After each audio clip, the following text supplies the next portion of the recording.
All right, good morning, everyone. We will get started. This will be about a 25-minute presentation, and then we'll follow up with some questions and answers towards the end of it. Wanted to thank you for attending today. And as always, want to thank you for your business and your trust in our firm. We had another record year last year, and that's thanks to you. And thank you for your trust in us, and also referring over your friends and family and trusted contacts to us. We don't take that lightly. That's the number one way that we grow our business. We try to spend as much as we can, as much time as we can with you all, and that limits sometimes our ability to market. So again, thank you for that, and thank you for joining us today. We do have some questions towards the end. If you happen to have a question that pops up, go ahead and I think towards the bottom you can actually ask a question. If not, you can email John McConkey. It's john@presidiowealth.com, and he can bring those in as well towards the end. So let's get started. I wanted to start off with just a short clip that kind of describes the first few weeks of this year. It's been a little treacherous, and we'll start off with that. It's been kind of a car wreck of sorts. Watching the last few weeks, it's been really volatile. In fact, it's been one of the fastest declines or drops we've ever seen in the market, starting off the first of the year. So, it's taken 15 business days to drop almost 10%. We had almost a intraday 10% correction. We didn't close quite at one, but it's been really volatile. And really today we wanted to put this presentation together for you to help go through and describe what's going on, to give you a little bit more clarity as we go out the rest of the year. So we'll be spending the majority of the time discussing that. One interesting thing, looking at market declines in January, often there's a saying that as January begins, goes the rest of the year. Not necessarily the case. In fact, if you look at 10% declines in January, 1 year later, market's up roughly 80% of the time. I know that's just statistics, not necessarily specific to this upcoming year, but I thought it was interesting to at least share that. So as a quick reminder, as well, stocks are volatile instruments. Unfortunately, with the Federal Reserve printing basically 30% more dollars than we had 18 months ago, there's lots and lots of money in the system. And also with them pushing interest rates to extreme lows, we have very little choices to put our money to protect it from inflation. So they've really forced everybody out of conservative investments into more risk-bearing investments like stocks. And this will just to start us off, just talking about this. Some of you may have seen me describe this in the past. I just thought it was relevant with what's going on. As you can see from this chart, stock market has about a 14% average decline intra-year throughout the year, every year. The last year was quite a bit lower than that. We had about 4 or 5% pullbacks, and we really haven't had a 10% correction since March of 2020 when we had the pandemic. Interesting thing is, if you see these red dots, these are the intra-year pullbacks that we have had. If you follow it through the full calendar year, the stock market's been positive 32 out of the last 42 years. So it's been positive roughly 75% of the time.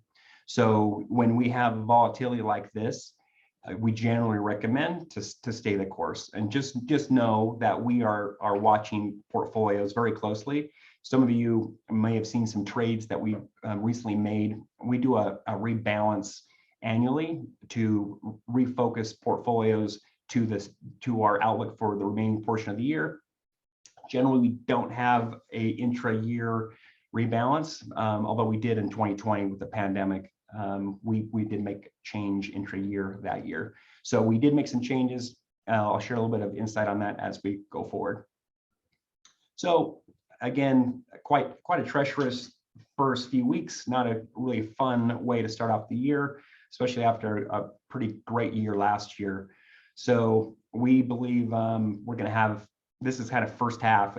I believe it's going to be a tale of two halves. first half of the year is going to be more volatile. We have a lot of headwinds I'll discuss, and then we think some of those will subside, and we'll end up having the second half will be, we think, much better than what we're experiencing right now. And ultimately, we do believe we'll have positive returns for the year.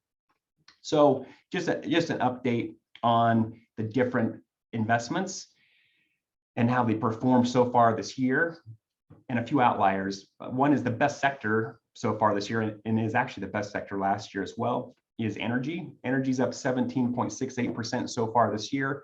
It was up over 50% last year. That is one of our overweights this year, and was an overweight we had in portfolios last year. Then if you look at commodities, up 5.29, gold 0.95 so far this year. Last year was down almost 6. Generally, when we have inflation worries, which we are having, usually gold has been a really good place to invest. However, generally people buy gold for 2 reasons. One, inflation, but really what overpowers that is usually they buy it when they're scared to death. And so far, despite having a pandemic, the economy is doing quite well. Us financially, we're all doing relatively well. And because of that, not a whole lot of fear. So gold has waned. This right here is actually our balanced portfolio. It's down about 5.5%. Many of you that are retired, are a little more of a conservative portfolio, are in that. The S&P 500 is down 8.5% so far this year. This is before today. We're having a nice bounce back today. And then we look at Nasdaq. The tech sector is down 13.26.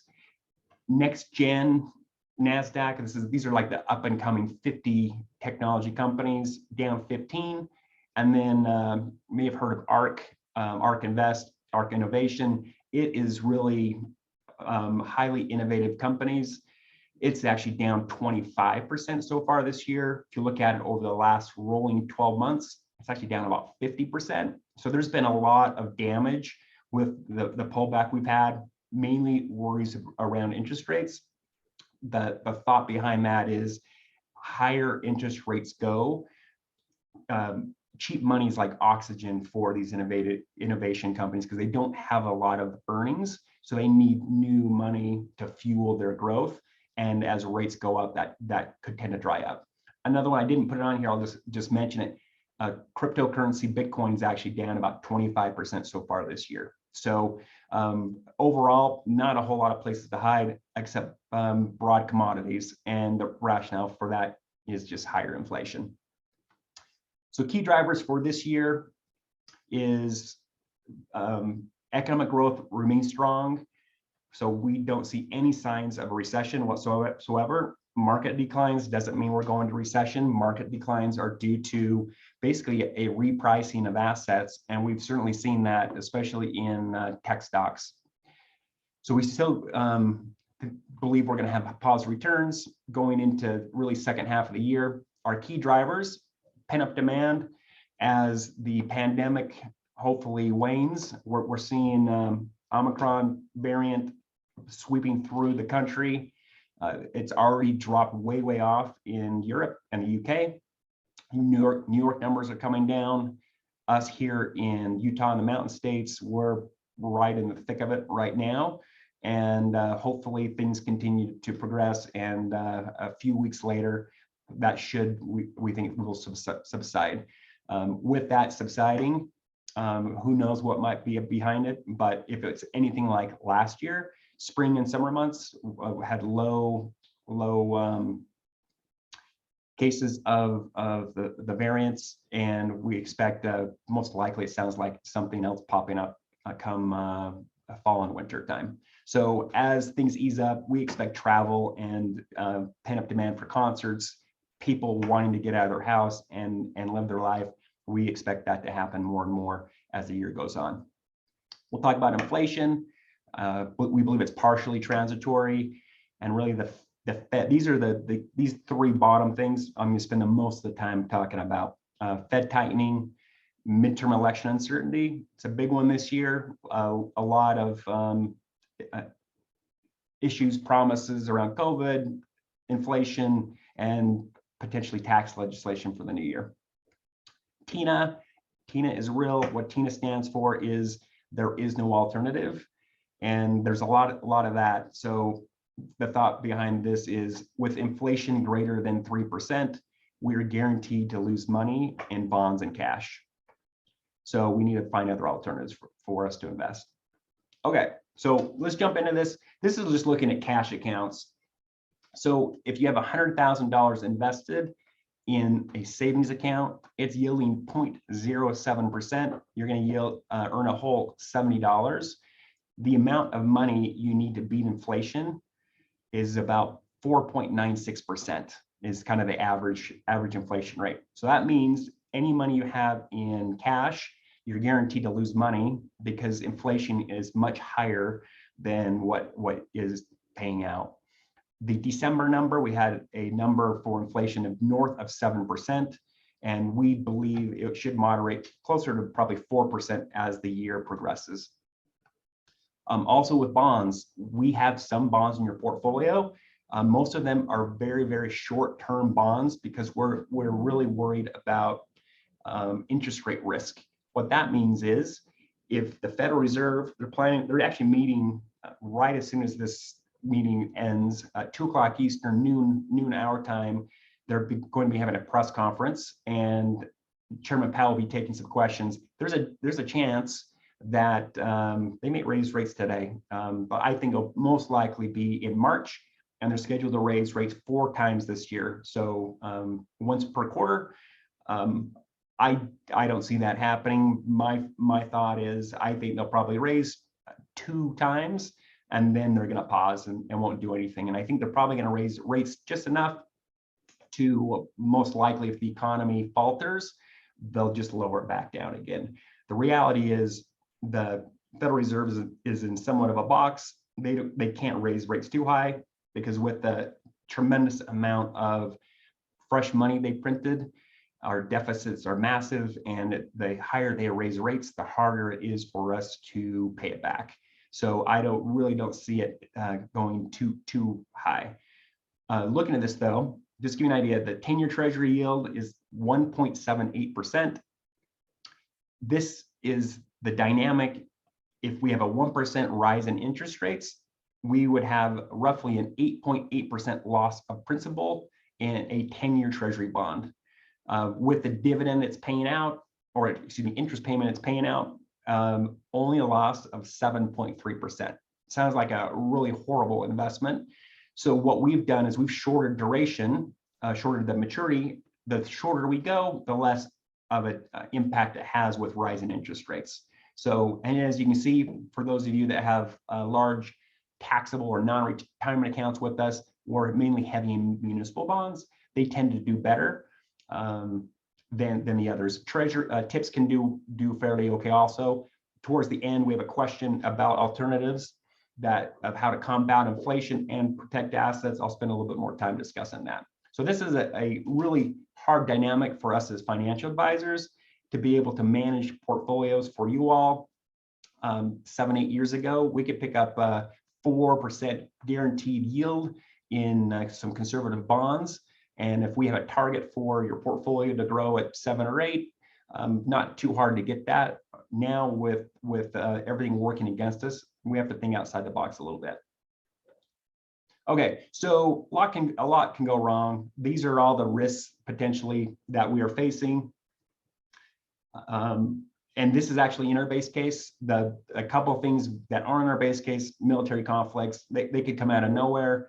There is a chance we have an issue with China going into Taiwan. Sounds like a really good chance military conflict in Ukraine. And that may change things temporarily. But for the most part, what I'll be covering today will be going through our base case. So we believe, again, a continued volatility for the first half of the year. We're only in this 1 month, and it's probably going to be choppy, good markets, down markets, but I would guess probably little to no return in the first half of the year.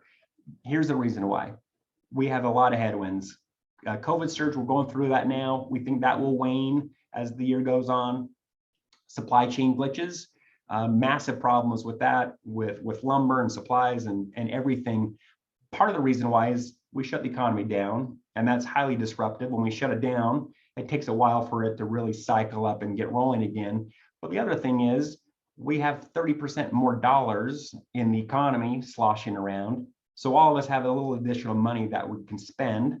And I saw, just looking at container on rail cars and also going into ports, 2019 versus currently, and the amount of goods that are coming into port and on rail cars is absolutely insane because we're buying more things. So it's not only just supply chain, but we are buying more things because the economy is actually growing at a very, very high rate. Labor shortages, Fed liftoff, midterm elections, all of those will be behind us in the second half of the year. So here's what we're looking at. We expect 10% drawdown. We almost hit it. We did hit it intraday. I think we could go a little higher than that, a little down more than that. But again, not a sign of a next recession, just some market volatility. We haven't had one again since 2020, and on average, we get a 10% correction every year. So I'm going to spend the majority of the time talking about these things right here. Okay, so Fed liftoff, we haven't had it yet. It could happen today, most likely in March. Not that big of a deal. We have federal funds rate. Well, that's the rate that the Federal Reserve lends out to intermediary banks. It's a 0. So 0 is extremely low. We're actually at negative real rates. I'll explain that here in a minute. But if you look at Fed liftoff, when the Fed has that first rate hike, on average, 3 months later, the market's up 50% of the time. So you can see it's mixed for sure. Average returns 2.7%. 6 months after that first rate hike, market's up on average 7.5%, and it's up 75% of the time. 1 year later, the market's up 100% of the time. So again, the reality is the Fed raising interest rates means that the economy is strong. They wouldn't be raising rates if it wasn't strong enough to handle it. So they're going to raise rates, and they're going to continue to raise rates up to try to slow down the inflation problem. Honestly, this pullback that we've had so far is doing a lot of work for the Fed. There's a real economic term, it's called the wealth effect. And as our portfolios are going up in your 401ks and your investment accounts, as they grow, we feel a little more wealthy, and we generally spend more money.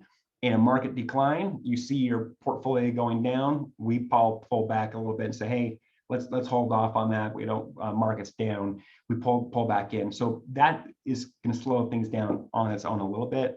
But again, they need to get off 0. I think they should have started raising interest rates last year. The reality is they're still printing money, they're still tapering, which means they're slowing down the spend, which will end in March. So net, they're still printing money for the next few months, which is highly stimulative to the economy.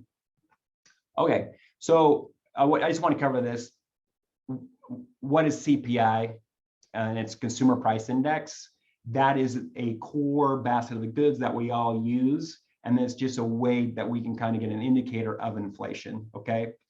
Here's where we are currently. We're north of 6% for headline CPI.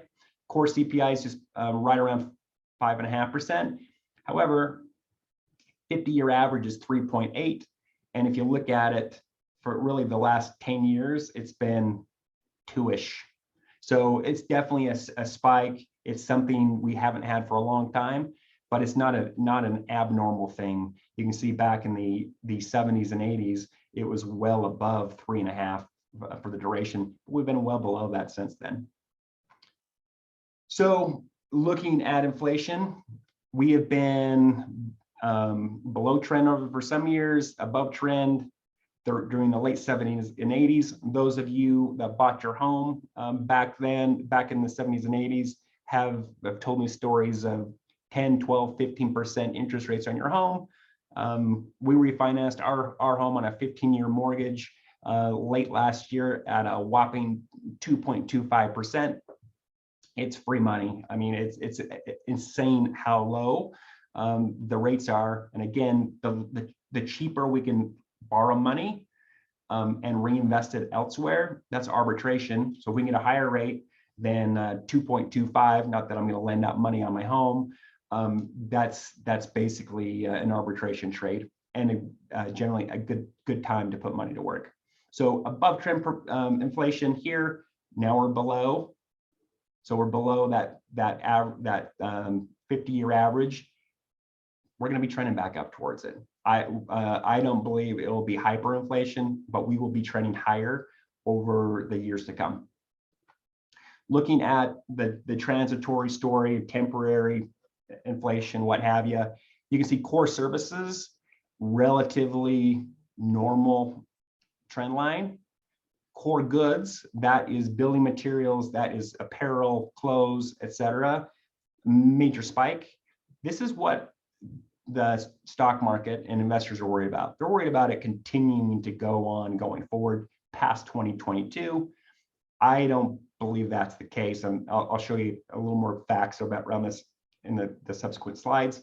But I believe it's going to moderate, and actually, as those supply chains lessen, they'll drop off, and we'll see inflation numbers drop off as well.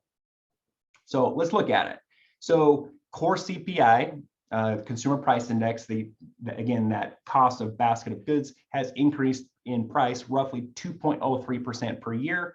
If we see it this last year, up a whopping 257 basis points, up to 4.60. Here's the important thing: 2% of the 2.57 increase is from these things: used cars and truck prices, new vehicles, home furnishings, recreation services, and apparel. So for those of you who bought a new car this year, probably aren't going to buy a new car next year. So if everyone bought new cars and used cars and remodel their house and put new furniture in their house, odds are they're not going to do that next year as well. So I believe that is going to come back down. Shelter up a little bit. You see that's up a little bit. Professional services up a little bit from 0.07 to 0.13. Hospital-related services 0.11 to 0.12, and so on. So majority of it's in these, and I find it highly unlikely for that to continue spiking like it did. Looking at wages. Wages is tough. I honestly can't really wrap my head around it. We have a lot of people that haven't gone back to work, and I get some of that is because they got free money checks in the mail, but that it ended in September. So I'm having a hard time wrapping my head around why they haven't gotten back to work. Looking at manufacturing, back in the 70s and 80s, we had very tight manufacturing capacity. So when you have tight capacity, you have to raise prices for things because you can only get so much out the door. We're only at 75% utilization. So we do have capacity in regards to manufacturing. Labor tightness, again, here's pre-pandemic, here is pandemic, we're only at 59%. So that means we have massive capacity still of available workers that can go back to work, but are choosing not to. Eventually, I would think they're going to run out of money and have to get back to work. And that is what I think will happen with a little more time. Okay, this is actually a big one. And unfortunately, politics have become more and more part of all of our lives. And I think we all wish it wasn't, but it's something we need to talk about. We have midterm elections coming up. And with midterm elections, if you look right here, the gray bar is the first half of the year. The blue bar is the second half of the year. So on average, midterm election years, they'll be in November. The first half of the year generally is up 1.3%. Second half of the year is up 8.4%. Here's our current mix of political control. Democrats control the White House, the Senate, and the House. On average, first half of the year with that mix, markets down 4.5 in the first half. Second half of the year, up 13.7. Most likely what will happen in the November midterms, most likely there's about a 50% chance that Republicans will pick up the Senate. I think that's unlikely, but about an 85% chance they'll pick up the House. So if that happens, on average, markets up 22% in the first half or second half of the year. So if we average that together, down 4.5 first half, potentially up 22. You can see where our forecast is looking a little bit better. Let me explain this a little bit.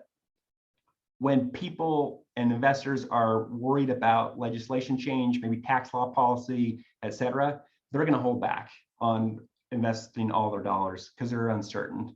Once we have more certainty, we can kind of check the box, we know what's going to happen, we will be more likely to invest. It may be different based upon people's political biases, but they will choose to reinvest it maybe in a different fashion, but it will get back to work. So money's going to flood back in once that is behind us. So again, that's one other catalyst we believe going in the second half of the year. Midterm election years are highly volatile years. Looking at the 10-year Treasury and inflation.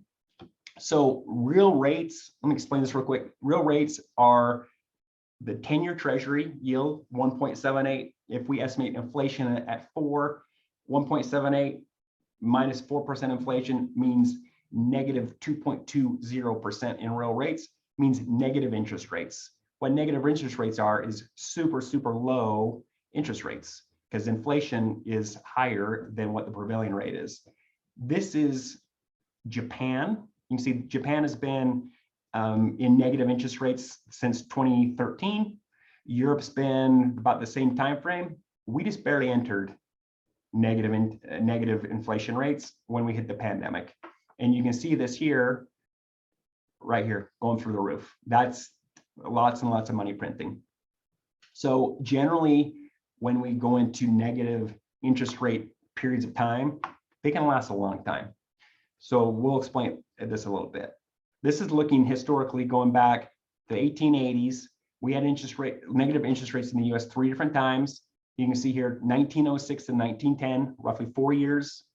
Then from 1917 to 1928, that lasted 11 years. And then 1942 to 1958, 16 years. So we just barely are hitting it right now.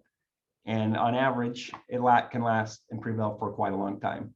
So the big question is, how do stocks do, how do investments do in a negative interest rate environment? Well, I'll show you. In those same periods, you can see negative interest rates, stock market pops up, negative interest rates, stock market pops up, same thing here. So I'm going to try to draw here. So if we just draw this out here, and we look at this, if we go negative here, most likely we're going to continue to go up here.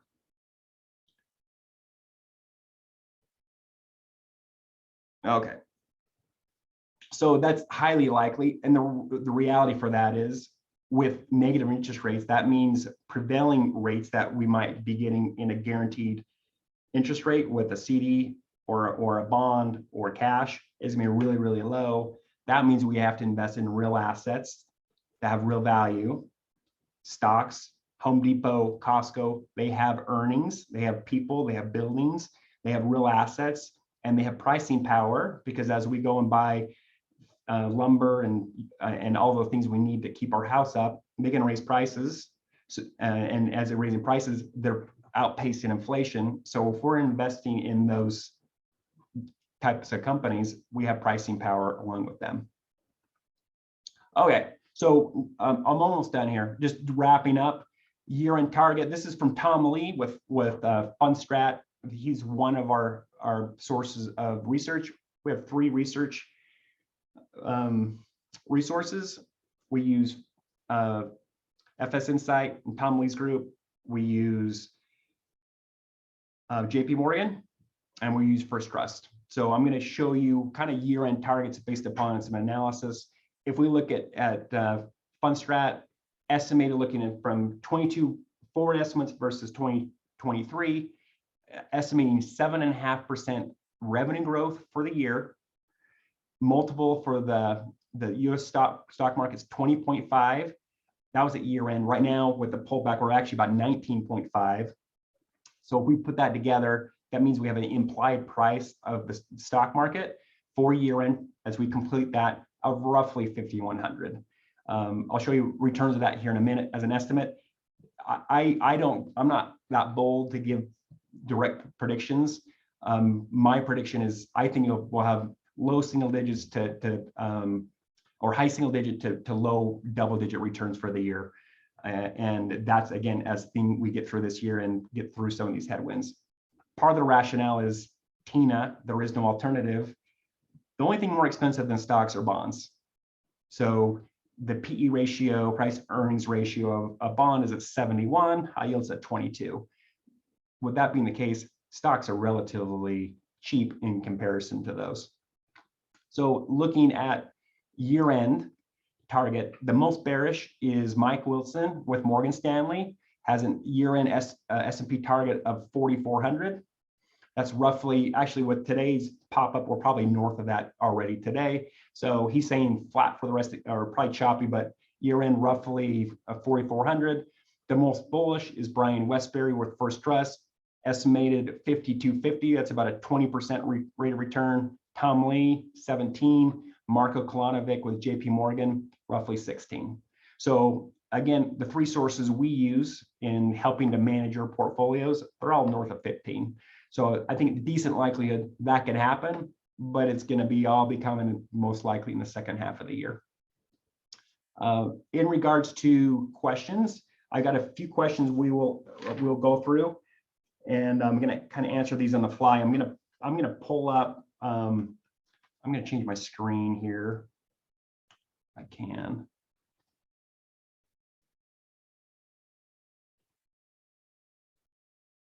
All right.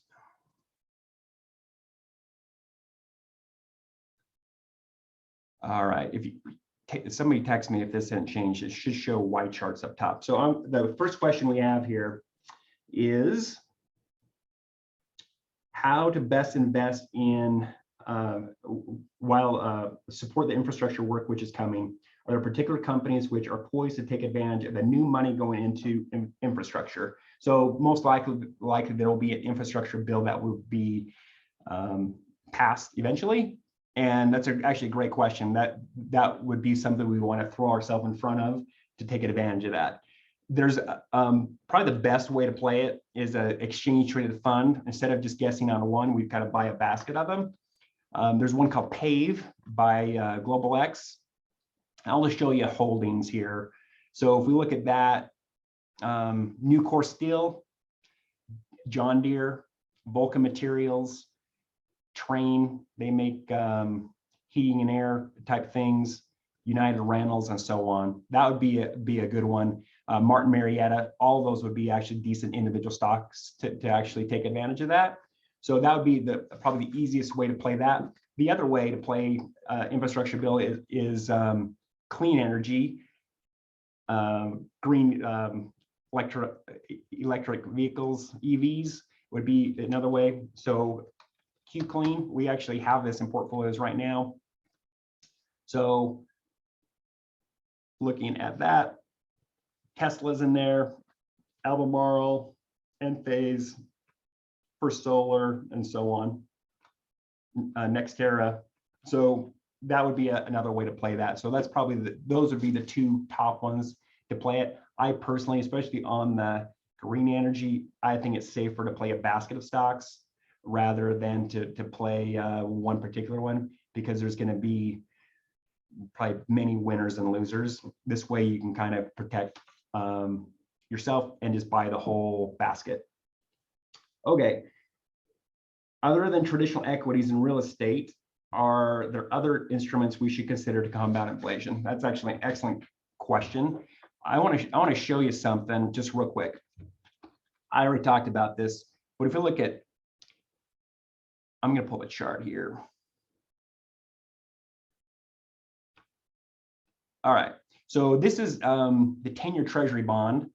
It's down 5.63% over the last year. Again, we're going broke being safe because rates are anticipated to go up, and the 10-year has actually gone up, not by the Fed, but just by the anticipation of it going up. It's lost almost 6% of its return. So what we've been doing, and you all own this in your portfolio, is something called Hedged Equity. It's through JP Morgan. What it does, if the stock market sells off 20%, you'd only be down 5%. So it gives you a 15% protection of the downside, but it has the same risk profile as a 50-50 stock bond portfolio with 0 holdings in bonds. So if I add that here to show you, and we'll look at total return, up 6.44% the last year, 1 year. Last year for the full year is up 13, so it's down a little bit so far this year as well. But we're using that. There's another one. It's called a deep buffer ETF through First Trust, and it gives us a 25% buffer to the downside. So it's only at 4% over the last year, but again, it's positive, giving us a ton of protection, 25% downside protection, and it's done far better than a bond would. So we have to use alternatives like that to give you, our investors, the best chance of outpacing inflation because real rates are so low. Great question.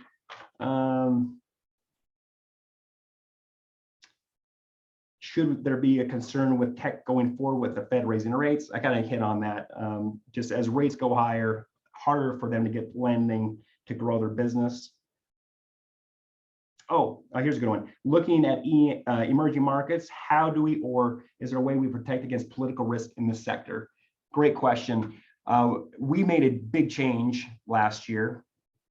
Actually, this year, beginning of this year, we had not a direct investment in China, but one that had a pretty heavy allocation in China technology. And the symbol is FDNI. I'll just show you the carnage.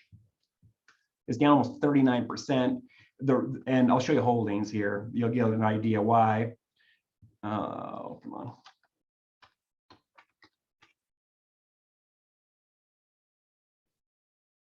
So you can see the top holdings: Tencent, Alibaba. For those of you who are following China, Alibaba has been the poster child. Everybody wanted to invest in China. The reason why is you have 1 billion people going from a lower income class to middle income class. As they do that, they're going to be buying more consumer goods, more Apple phones, etc. So everybody wants to be there. But what Alibaba is the Amazon of China. What happened is basically China, they want to have they're communists, as you all know, but they want to have their other foot in the capitalist realm and try to be capitalist.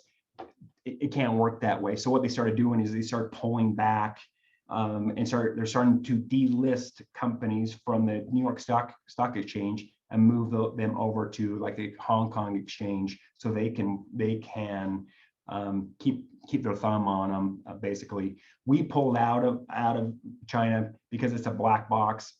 It's hard to trust any of the numbers and hard to trust what they may do with some of those companies. So when we can't put our finger on what they're doing and we can't trust them, we have to pull out. So we've gone to 2 different things. One is just a broad emerging market ETF, and it's did much better last year, even though it was down. Emerging markets was down for the most part, and that's a chunk of it. And then the other one is this. It's a Wisdom Tree India Earnings ETF. Did really well last year. So again, China shares a border with India. India, you got 1 billion people as well. They're more open book. We know what they're doing. We know they're not going to shut things down. So we moved more of an allocation directly to India, but the bulk of it is in a broad, diversified emerging market ETF. So good question. That's that one. And I actually have 2 other questions here. Let me see if I can. Okay, yeah, good question. Any thoughts on the war in Europe might mean to the markets? That is a really tough one. What we've seen is generally when something like that happens, in the U.S. we're the helpmate for everybody, and we will get involved in some fashion. Generally, when that happens, you have a near-term drop of fear. Markets will probably pull back. But generally speaking, if you look a month or so later, everything normalizes. The long term, everyone's going to focus on U.S. earnings for driving the stock market. and I think that will be more in the past. If it gets really severe, that could cause a lot of issues. We just don't know. So I'm not making a big market call on that. I think it's might be somewhat inevitable that happens. If it does, we'll probably come out with some additional addendums to our forecast. We are planning, so stay tuned. We will have a mid-year halftime report event. We'll be going through the same thing. So we'll give updates, and we'll give updates in our individual meetings with you all. But great question. Okay, let's see here. Okay, good question. Does Presidio keep a reserve of cash available for opportunities such as these, like Monday when the Dow was down as much as 1,000 points, to help better position our investments for the future? Great question. We don't necessarily, not in cash, but we do have money in a piece of the portfolio that is hedged or in safer investments. We generally, unless it's something, one of the things we did midway through 2020 is we did exactly that. We doubled down a little bit. We took a little of the conservative stuff because the market was down so much, and we bought some equities with that.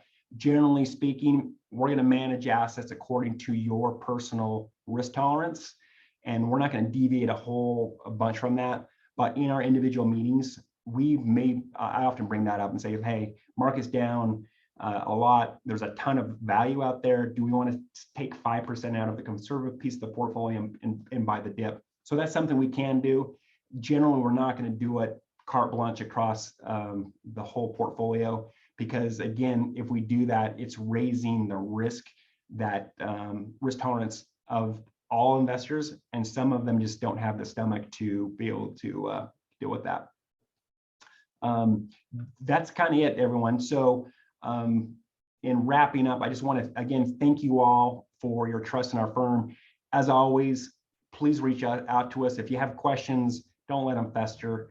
Reach out to us. We'll be happy to answer any questions that you may have, especially about your investment portfolio. So reach out to us. We're glad to be partnered with you going forward, and we hope you have a great rest of the week. Stay tuned. We'll be sending out market commentary ongoing, just with updates on how things progress, and then we'll have a halftime report coming up, most likely towards about the same time in July. Aside from that, I did go a little long. Apologize. I usually do. I'm going to sign off, and I hope you have a great rest of the week.